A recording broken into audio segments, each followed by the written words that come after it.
It's 8:30 on Friday, March 8th, 2024, and the sheep are all in their pen. I got the bull to jump the fence back in.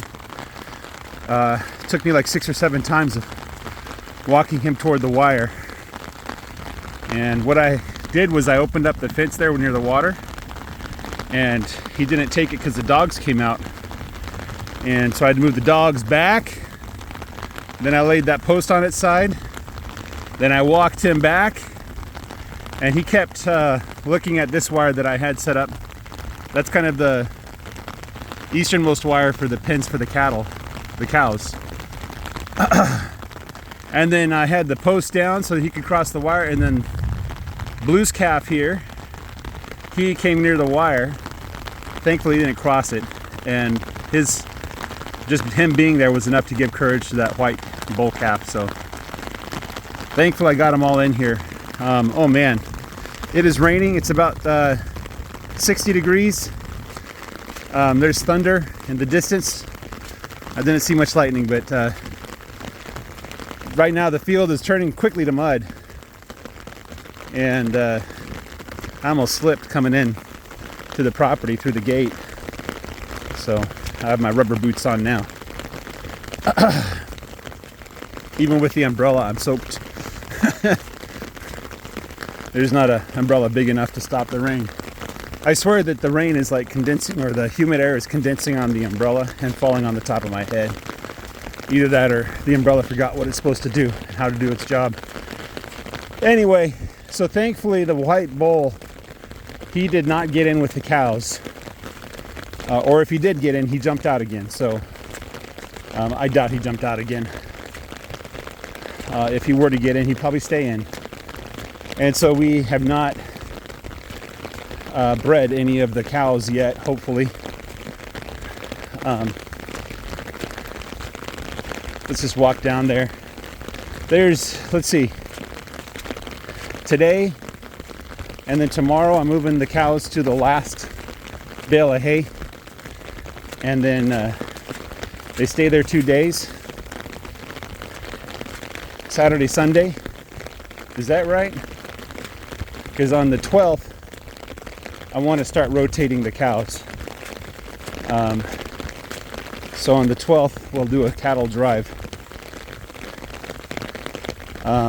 down to the beginning of the pasture.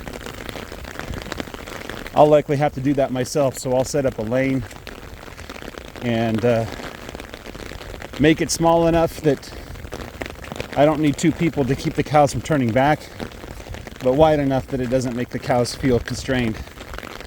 So I'll set up a path back to the north edge of my field, and I'll start doing twice daily rotations again. The grass is not where I wanted it to be at. I had estimated that by March 15th there would be enough grass to start rotating. I think next year I'm going to set the goal for the end of spring, or the end of winter, and the beginning of spring grazing at the middle of April.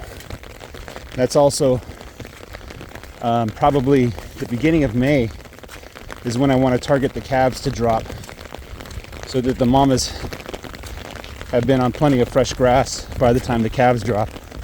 So their bag should be full of good, nutritious milk. You can see here, it's pretty muddy. This is all the cows doing. And you can see the mud's cracked because it dried out on the top there. I think those cracks are nice because it helps the water penetrate deeper, quicker. But the best way to get the water into the ground is to have ground cover. Those roots, and they call them mycorrhizomes, I think is what they're called. The fungus in the soil builds a network that helps to transport the nutrients to the plants and also provides the glue to hold the soil together, and also provides like a net or a mesh to suck the water downstairs. So that's one of the things I'm trying to grow here. I never mentioned this, but I keep thinking about it when I see it. I'm seeing a lot of worm castings. Nowhere near what Greg Judy has, but still quite a bit. And well, you don't see them so much when it's wet, but that gives me hope. If the worms are growing, worms give free fertilizer. Yeah, I can't see right now. But here there's a bunch of these clovers. That's a good sign too. So that makes me happy to see clovers and the different kinds of plants growing with the grass. So we've learned from experience that monoculture just doesn't give the same results as polyculture in terms of the grass and things. So it's better to have a nearby legume that's copacetic with the grass than to have a field fertilized with nitrogen. Sure, you may grow more grass with the nitrogen, but we're finding experimentally that's not true. But when the grass grows in living soil, it has more nutrients in it versus grass that's been kind of artificially encouraged to grow with chemical nitrogen, chemicals added to the soil and stuff like that. So that's my goal, is to get the soil alive. If the soil's living, I should be able to do just as well, if not better, than the people who fertilize their fields and seed and everything like that. But monoculture is it's not natural. It's not the way nature works. You have more than one species of thing, and they work together. They build a network. Each kind of takes its role in the environment and supplements the other in their weakness. So that's what I'm looking for with the cows and the sheep and things like that. One more thing I wanted to mention was I went through and counted everything, and I had miscounted how many calves to expect this year. I wrote down 24. The actual number is 22. The 2 extra cows that I counted were the 2 bulls, right? Bulls aren't going to give me any calves anytime soon, as far as I know. But we're down to 2 more cows that haven't given me a calf yet. One is Yellow, which Yellow's sitting back there behind the longhorn there. And the other is Blackie. Blackie's a Corriente, black cow. This is Brownie. Brownie gave me a good calf this year. Let's go find Blackie. I didn't really check on the calves yet, so there may be a new calf out there that I haven't seen yet, but unlikely. So, Yeller, I told y'all that Yeller's going to give me a calf in about 2 weeks. That was a couple days ago. So a week and a half we should get a calf out of Yellow. If not, then I have to call her. There's Blackie. That number 20 is Blackie's calf. So from 2022. So she is gonna turn 2 years old this year. I think sometime in October. That's when she was born. So we should expect a calf from her next year. All right, so Blackie, your whole right side is hollow. That's not a good sign. But then again, I can't tell when a cow is even pregnant. Like, I've had cows that were, I had no idea they were pregnant, give me a calf. That's Blackie, Blackie's calf.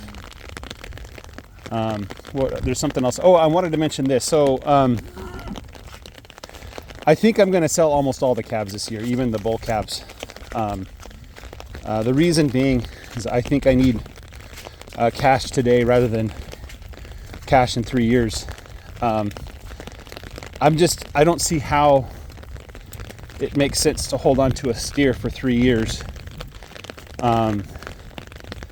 The only way it really makes sense is if I'm going to get like $6,000 for a steer, which that's a pretty crazy price, to be honest. I pay my neighbor something like $2,500. He might be giving me the friends and family discount though, and he feeds his steer. So I believe his steer are 2.5 or something like that when he harvests them. But what was I going with this? Well, if you want to buy a steer from me, I can schedule a date at the food locker. That's where they harvest and butcher the cow. And I can have it ready for you in 3 years. It'll be completely grass-fed, well, aside from treats that I might use to train them, like alfalfa cubes and stuff like that. I'm not going to vaccinate them. If the blackleg takes all my calves, I'll be like, oh, I guess blackleg took all my calves. But I'm not going to vaccinate. Joel Salatin, he said that one year he lost a bunch of calves to blackleg, and the vet was like, oh, you didn't vaccinate. And he's like, well, why are they getting blackleg in the first place? And so he researched the disease, and what he did is he went through and he cut back all the brush, all the thorny bushes, right? And there's some other things he did, but he basically eliminated the cause of blackleg. And the net result of that is he hasn't lost a calf to blackleg since, right? And so that's kind of the way that I want to approach it. Vaccines are for cows that are kept in unsanitary and unwholesome environments. And if my environment is unsanitary and unwholesome, I'm going to change my environment rather than medicate my cows. So yeah, so if you want a steer in 3 years, let me know. It'll be completely grass-fed. If you want it grain-finished, let me know. Some people like to do like the last 2 or 3 months, they like to fill it up on grain. I can do that. It's not hard. I want to see what it tastes like without the grain, but if you prefer it that way, that's fine too. The thing is, though, is the price has got to justify basically 3 years of calves, right? So this year, if I get my calves up to 550 pounds and sell them, which might be a long shot for me because I'm not feeding my cows, and these aren't big cows, right? But let's say I get them up to 450 pounds, right? Well, currently the price of beef is $4 a pound on the hoof. That's living weight. So that right there is about a $2,000. Was it $3 a pound? $12,000, right? So 3 years of that, that's $3,600. I'm sorry, $3,600. So it has to be worth at least that, and if not a little more, because of the animal units that the steer take. So, but yeah, I can hold a steer for you if you want me to. I plan on holding 1 or 2 for myself. I'm probably not going to do the experiment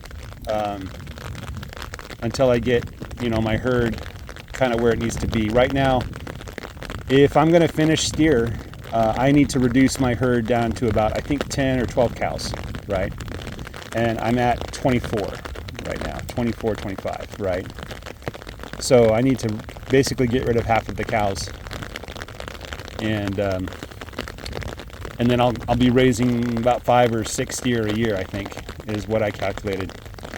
And if I make more money on calves than I would on steer, then I'll just keep doing cow-calf operation and sell calves, which you're certainly welcome to buy calves from me if you want. So that's kind of where I'm at right now. I have an inkling that a couple years from now, the price of steer is going to go up because there won't be so many steer running around. I don't know what that's going to look like.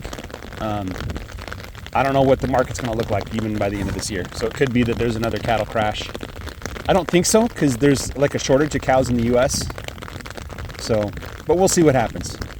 All right. So if you guys want one, let me know. Hey guys, have a great day. Take care and bye-bye.